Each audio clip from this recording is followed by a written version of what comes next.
আসসালামু আলাইকুম, আমি মুকাদ্দিসউদ্দিন আহমেদ। আপনাদের সবাইকে লাইভে শুভেচ্ছা। আমরা আজকে আলোচনা করব পদার্থবিজ্ঞান নিয়ে। পদার্থবিজ্ঞান, কেমিস্ট্রি এবং ম্যাথমেটিক্স। SSC assignment 2021। এটা কোন কোন সাবজেক্ট? ফিজিক্স নিয়ে কথা বলবো, কেমিস্ট্রি দেন হচ্ছে ম্যাথমেটিক্স মিনস হায়ার ম্যাথ। তো এই বিষয়গুলো নিয়ে আমরা কথা বলবো। আপনারা সবাই অনেকে এখন জয়েন করেছেন। ওকে, আমরা শুরু করি।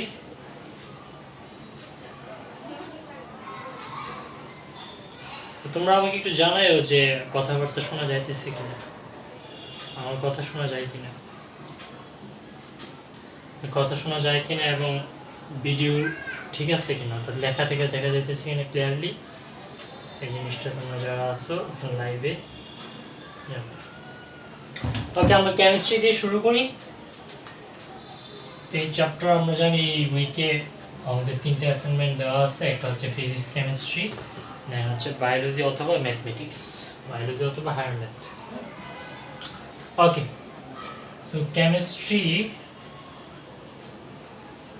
কেমিস্ট্রিতে আমরা 2টা অ্যাসাইনমেন্ট অলরেডি দিয়ে দিছে। একটা হচ্ছে ফার্স্ট নিয়ে কথা বলি, ফার্স্ট অ্যাসাইনমেন্ট নিয়ে। আমার কথা শোনা যাইতেছে? একটু ক্লিয়ার করে সবাই।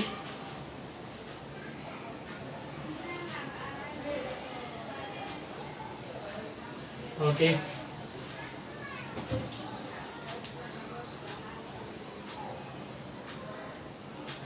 কেমিস্ট্রির ফার্স্ট অ্যাসাইনমেন্টে আমি যদি কোশ্চেনটা বলি, তো অনেক কনফিউজ আমি দেখলাম ইউটিউবের অনেক ভিডিওগুলোতে বা বিভিন্ন ফেসবুক গ্রুপে, বিভিন্ন জায়গায় আমি দেখলাম শিক্ষার্থীদের অনেক কনফিউশন অনেক কিছু নিয়ে। তো এগুলো নিয়ে আমরা কথা বলবো আজকে।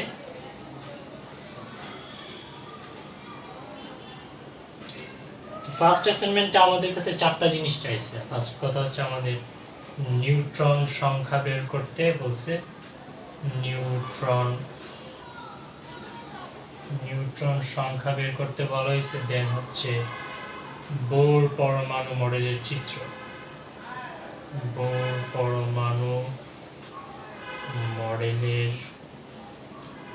চিত্র। এই জিনিসটা বলা হয়েছে। আর কি জিনিস বলা হয়েছে? বোর পরমাণু মডেলের চিত্র। দেন হচ্ছে শক্তি স্তরে ইলেকট্রন বিন্যাস। শক্তি স্তরে ইলেকট্রনের বিন্যাস। দেন হচ্ছে উপশক্তি স্তরে ইলেকট্রনের বিন্যাস। এই 4টা জিনিস হচ্ছে আমাদের আলোচনার বিষয়।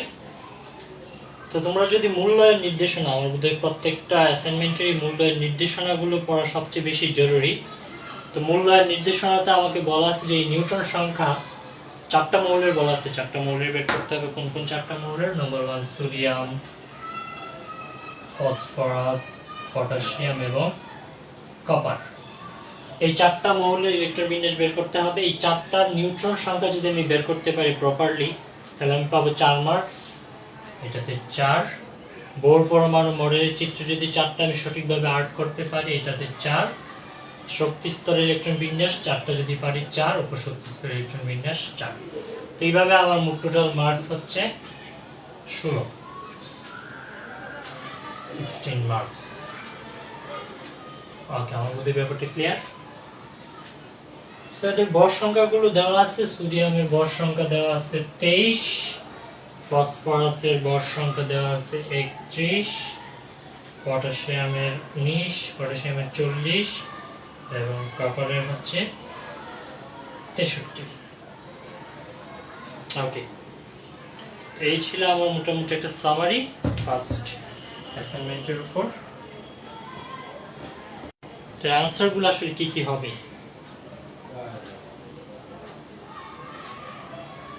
আমি যদি সোডিয়ামের বের করি, সোডিয়ামের নিউট্রন সংখ্যা সোডিয়ামের নিউট্রন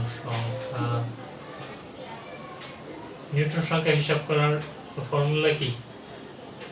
ভর সংখ্যা থেকে ইলেকট্রন সংখ্যা বা প্রোটন সংখ্যা বিয়োগ করতে হবে। সো ভর সংখ্যা হচ্ছে সোডিয়ামের 23 থেকে যদি আমি প্রোটন সংখ্যা বিয়োগ করি, সোডিয়ামের প্রোটন সংখ্যা হচ্ছে 11, দেন 23 - 11। ফসফরাস নিউট্রন সংখ্যা হচ্ছে 31 - 15, ফসফরাসের প্রোটন সংখ্যা 15। পটাশিয়ামের নিউট্রন সংখ্যা হচ্ছে আমার 40 - 19, এবং কপারের নিউট্রন সংখ্যা হচ্ছে 63 - কপারের প্রোটন সংখ্যা হচ্ছে 29। তো এটা রেজাল্ট আমি ডিটেইলসলি করবো না, জাস্ট আমি প্রসেসগুলো বলে দিতেছি। এই 4টা নিউট্রন সংখ্যা সমান যদি এত হয় তাহলে আমাদের 4 মার্কস নিশ্চিত।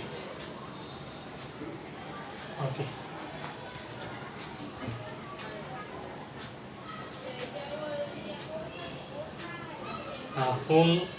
ফোন আসলে এখানে রোটেশনে একটু প্রবলেম হইতেছে, রোটেশনে।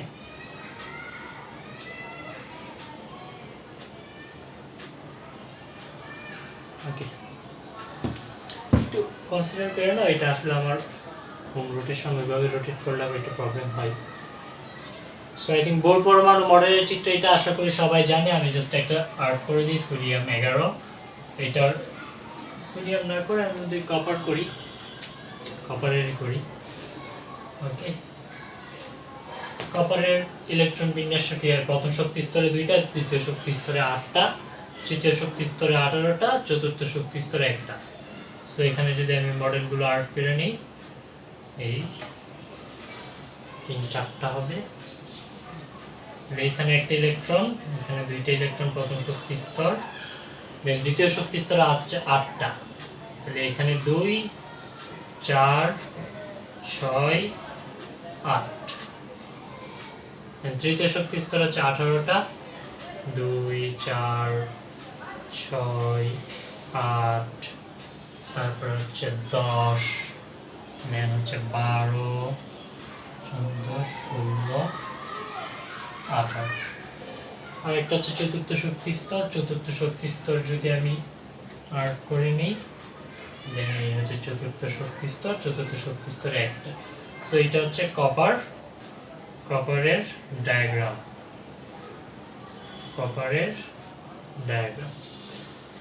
তো এইভাবে আমরা পটাশিয়াম, সোডিয়াম সবকিছুই আর্ট করতে পারি। সো এটুকু আশা করি আমরা সবাই পারি, বাট কনফিউজড হচ্ছে শক্তি স্তর আর উপশক্তি স্তরের ইলেকট্রন বিন্যাস, এটা কিভাবে করব। ওকে, শক্তি স্তর এবং উপশক্তি স্তরের ইলেকট্রন বিন্যাস, এটা নিয়ে অনেকেরই কনফিউশন অনেকেরই আছে। সো শক্তি স্তরের ইলেকট্রন বিন্যাসে আমার এই 1s2, 2s2 এগুলো আসবে না। এই যে 2s2, 2p6 এভাবে আমরা যেটা করি, এটা হচ্ছে উপশক্তি স্তরের ইলেকট্রন বিন্যাস। s উপশক্তি স্তর, p উপশক্তি স্তর, d উপশক্তি স্তর, এটা শক্তি স্তরের ইলেকট্রন বিন্যাস না। এটা আমরা ইলেকট্রন বিন্যাস বলতে আসলে বুঝি যে 1s2, 2s2 এরকম না। ইলেকট্রন বিন্যাস আসলে শক্তি স্তরের ইলেকট্রন বিন্যাস বলতে বুঝি k শেল, m শেল এগুলো। অর্থাৎ শক্তি স্তর কয়টা আমাদের টোটাল? এই মৌলগুলোর জন্য আমাদের 4টাতে হয়ে যাবে, বাট শক্তি স্তর হচ্ছে টোটাল 7টা। তো শক্তি স্তর যদি n হয় শক্তি স্তরের মান, তাহলে ইলেকট্রন ধারণ ক্ষমতা কত? ইলেকট্রন ধারণ ক্ষমতা হচ্ছে 2n²। শক্তি স্তর যদি n হয় তাহলে ইলেকট্রন ধারণ ক্ষমতা 2n²। সো n এর মান যদি 1 হয়, ইলেকট্রন ধারণ ক্ষমতা হবে 2 × 1², দ্যাট মিন্স 2। অর্থাৎ প্রথম শক্তি স্তরে সর্বোচ্চ 2টা ইলেকট্রন। n যদি 2 হয়, ধারণ ক্ষমতা হচ্ছে 2 × 2², এটা হচ্ছে 8। n যদি 3 হয়, ধারণ ক্ষমতা হচ্ছে 18। n যদি 4 হয়, তাহলে ধারণ ক্ষমতা হবে 2 × 4², 32। এর বেশি যাওয়া লাগবে না। ওকে, সো ইলেকট্রন ধারণ ক্ষমতা হচ্ছে n = 1 হচ্ছে k শেল, অর্থাৎ k শেলের সর্বোচ্চ 2টা, তারপর হচ্ছে l শেলের সর্বোচ্চ 8টা, m শেল এটাতে সর্বোচ্চ 18টা ইলেকট্রন নিতে পারবে, তারপর হচ্ছে এন শেল, এটাতে সর্বোচ্চ 32 ইলেকট্রন নেওয়া পসিবল। ওকে, সো আমরা যদি কে শেল ওয়াইজ, কে শেল, দেন হচ্ছে এল শেল, দেন হচ্ছে এম শেল, আর এটা হচ্ছে কি এন শেল। সো এই চারটা দিয়ে ইলেকট্রন বিন্যাস করতে চাই। সোডিয়াম 11, সোডিয়াম লেখাটা হয় নাই, সোডিয়াম 11। সো এইটার সর্বোচ্চ ইলেকট্রন ক্যাশের সর্বোচ্চ 2টা যাইতে পারবে, 2টা যাওয়ার পরে এখানে কয়টা আছে, আরো 9টা। 9টা থেকে আমি এল শেলে কয়টা দিতে পারবো, হাইস্ট 8টা। দেন আর বাকি থাকে কয়টা, 1টা। ওকে, তারপর হচ্ছে ফসফরাস, ফসফরাস 15 হচ্ছে, এখানে 2, এখানে 8, 10টা। আর বাকি আছে কয়টা, 5টা। দেন হচ্ছে পটাশিয়াম 19, পটাশিয়াম 19-এ কি হবে, 2টা, 8টা, দেন 10টা হইলে আর কয়টা বাকি আছে, 9টা। সো এখানে আমি 9টা, এই এম শেলে আমি জানি 18টা নিতে পারি, তো এখানে আমি 9 দিতে পারি। বাট ইলেকট্রন অস্ট্রকের একটা নিয়ম আছে না, 8টা ইলেকট্রন পূরণ করে স্যাটিসফ্যাকশন থাকতে চাই বেশি। সো পটাশিয়ামের 8 এখানে আসবে, এম যাবে 1, মানে 1 যাবে এন শেল। সো কপার, কপারের 29 হচ্ছে 2, 8, 10, তারপর হচ্ছে 18, 28, আরেকটা কয়টা আছে, 29টা মিলাইতে হবে তো, সো একটা। এই ব্যাপারটাই হচ্ছে শক্তি স্তরের ইলেকট্রন বিন্যাস। এখানে আমরা 1s2 2s2 এই ব্যাপারগুলো নিয়ে আসবো না। অনেকে এটা নিয়ে কনফিউজড, এটা আসলে কনফিউজড হওয়ার কিছুই নাই, এটা খুব সিম্পল একটা ব্যাপার, এখানে কনফিউশন হওয়ার কোনো কারণ নেই। তো শক্তি স্তরের ইলেকট্রন বিন্যাস আসলে কে শেল, এল শেল এভাবে হয়। ওকে, আমরা নেক্সট প্রশ্নে যাই। নেক্সট হচ্ছে উপশক্তি স্তরের ইলেকট্রন বিন্যাস। সো উপশক্তি স্তরের ইলেকট্রন বিন্যাস হচ্ছে 1s2 2s2 এভাবে। সোডিয়াম 11, এটা কি হবে 1s2 2s2 2p6 3s1, এটা গানের মতো করে। সোডিয়ামের পর হচ্ছে potassium 15, so 1s2 2s2 2p6 3s2 3p3। তারপর potassium 19, 1s2 2s2 2p6 3s2 3p6, দেন হচ্ছে 4s1, copper 29, 1s2 2s2 2p6 3s2 3p6 4, তারপর হচ্ছে 3d10 4s1। সো এইটুকু আশা করি আমরা সবাই জানি। এটা হচ্ছে আমার উপশক্তি স্তরের ইলেকট্রন বিন্যাস, কারণ এখানে এস আছে, পি আছে, অনেকে দেখছে আবার এটাকে শক্তি স্তরের ইলেকট্রন বিন্যাসে লিখে তারপর এখানে এই যে P X P Y P Z, তারপরে জিকে 5টা না, ওইটা না, ওইটা আসলে এটা হচ্ছে আমার উপশক্তি স্তরের ইলেকট্রন বিন্যাস, আর ক্যাশেল হচ্ছে, এটা হচ্ছে আমার শক্তি স্তরের ইলেকট্রন বিন্যাস। ওকে, সো এখানে যে আমরা P X P Y P Z ধরে, এটা আসলে হুন্ডের নীতি, হ্যাঁ, আর এই জিনিসটা হচ্ছে আউটবাউ। সো হুন্ডের নীতি আমাদের নাই, এটা আমরা চাইলে স্কিপ করতে পারি। আউটবাউ নীতি অনুসারে এই জিনিসটা আমাদের বইগুলোতে আসলে আউটবাউ নীতিটা ফলো করা হয়েছে। সো উপশক্তি স্তরের ইলেকট্রন বিন্যাস আমরা এটা লিখবো, আর শক্তি স্তরের যে ইলেকট্রন বিন্যাস বলছে এটা কে শেল, এল শেল, এম শেল দিয়ে লিখবো। আশা করি ক্লিয়ার ব্যাপারটা। ওকে,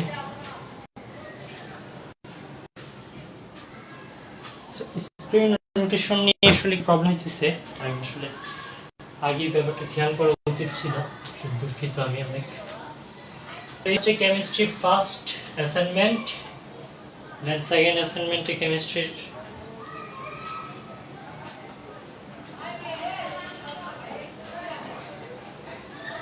আনক্লিয়ার। আনক্লিয়ার কি ভিডিও আনক্লিয়ার আসতেছে না ভয়েস?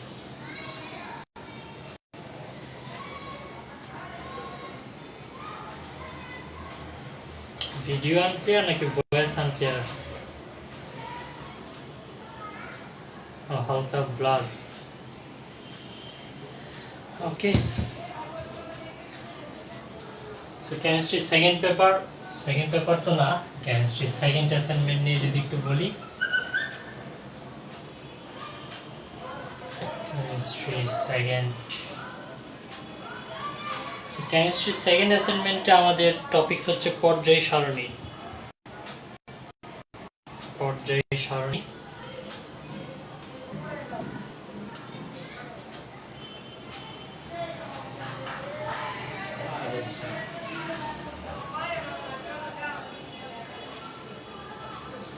ওকে, এখানকার আলোচিত যে মৌলগুলো, আলোচিত ব্যক্তি, তার হচ্ছে নাম্বার 1 লিথিয়াম, দেন হচ্ছে বেরিলিয়াম, দেন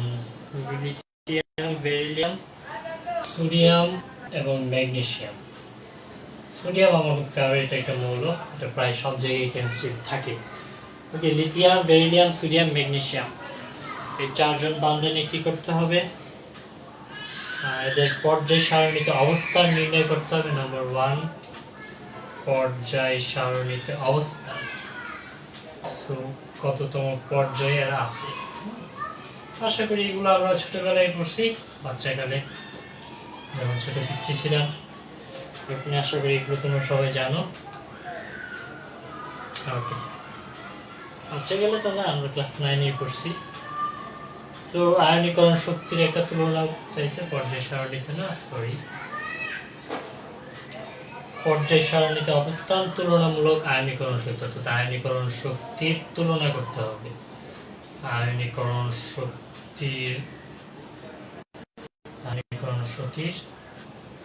তুলনা করতে হবে, অর্থাৎ কার চেয়ে কে বেশি আয়নীকরণ শক্তি বেশি, কার কোন মৌল বা সংশ্লিষ্ট গ্রুপ বা শ্রেণীর সম্পর্কিত। তারপরে গ্রুপ, এই যে গ্রুপ, এই গ্রুপের যে বৈশিষ্ট্যগুলো এইগুলো লিখতে হবে। এখানেও ঠিক সেম, 4টা মৌলের জন্য 4 4 4 করে 16 নম্বর। ওকে, সো এখানে পর্যায় সারণীতে অবস্থান, এটা করে নিবে তোমরা, এটা আশা করি কারোর প্রবলেম হবে না। আয়নীকরণ শক্তির একটু তুলনা করি। এই যদি আমার পর্যায় সারণী হয়, এটা একটা পর্যায় সারণী, খুব বিউটিফুল একটা পর্যায় সারণী। সো লিথিয়াম কোথায় থাকে? লিথিয়াম থাকে, এটা হচ্ছে পর্যায় 2 নম্বর পর্যায়, 1 নম্বর পর্যায়ে কোনো মৌল এখানে নাই। এটা হচ্ছে 3 নম্বর পর্যায়, দেন আর দরকার নেই। সো লিথিয়াম হচ্ছে আমার 3-এর 1-এ, এখানে লিথিয়াম। বেরিলিয়াম কোথায়? বেরিলিয়াম হচ্ছে এই জায়গাটাতে, ঠিক আছে।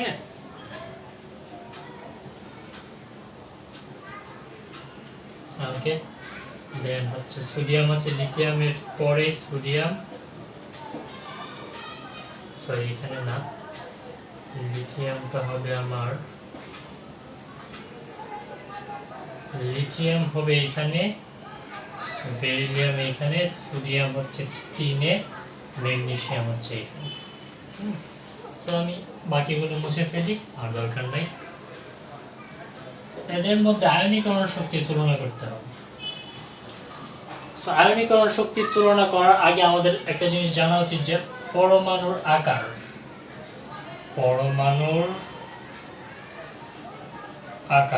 এই পরমাণুর আকার, এইটার সাথে উল্টা সম্পর্ক হচ্ছে, রিভার্স সম্পর্ক হচ্ছে আয়নীকরণ শক্তি। আয়নীকরণ শক্তি রিভার্স সম্পর্ক, তো উল্টা, রিভার্স বানানটা বলেছি, এটা রিভার্স ই হবে। তো পরমাণুর আকার যার বেশি, আয়নীকরণ শক্তি তার কম, এটা যার বেশি, এটা তার কম। সো ওকে, সো নাম্বার 3, এই সোডিয়াম ম্যাগনেসিয়াম, এই দুইটা মৌলের আকার কার থেকে বেশি হবে? অবভিয়াসলি লিথিয়াম এবং বেরিলিয়াম। সিম্পল, এটা হচ্ছে 3 নম্বর পর্যায় সারণী, এটা 2 নম্বর পর্যায় সারণী, কোন কনফিউজ হওয়ার কিছু নেই। সো 3 নম্বর পর্যায় সারণীতে 3টা পর্যায়, 2 নম্বর পর্যায় সারণীতে 2টা পর্যায়। সো এই দুইটা মৌল নিশ্চয়ই এই দুইটা থেকে বড়। ওকে, আমি পরমাণুর আকারের ক্রম করতেছি, আয়নীকরণ শক্তি না। ওকে, সো সোডিয়াম এবং ম্যাগনেসিয়াম এরা আবার একই পর্যায়ে, একই পর্যায়ের বাম থেকে ডানে আকার কি হয়, কমে। সো সোডিয়ামের আকার হবে বড়, তারপরে ম্যাগনেসিয়াম, এই বক্সের কাজ শেষ। দেন এটা গ্রেটার দেন তো আছেই। লিথিয়াম এবং বেরিলিয়ামের মধ্যে কে বড়, লিথিয়াম বড়।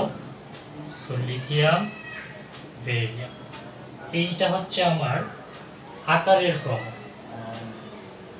আকারের ক্রম, আকারের ক্রম যদি এটা আয়নীকরণ শক্তি এটা বেশি হবে, এটা সবচেয়ে কম হবে উল্টা। সো উল্টা কিভাবে করব, এই গ্রেটার দেন চিহ্নকে লেস দেন বানাই দিব, শেষ, ইজি। সো এইটা হচ্ছে আমার আয়নীকরণ শক্তির ক্রম।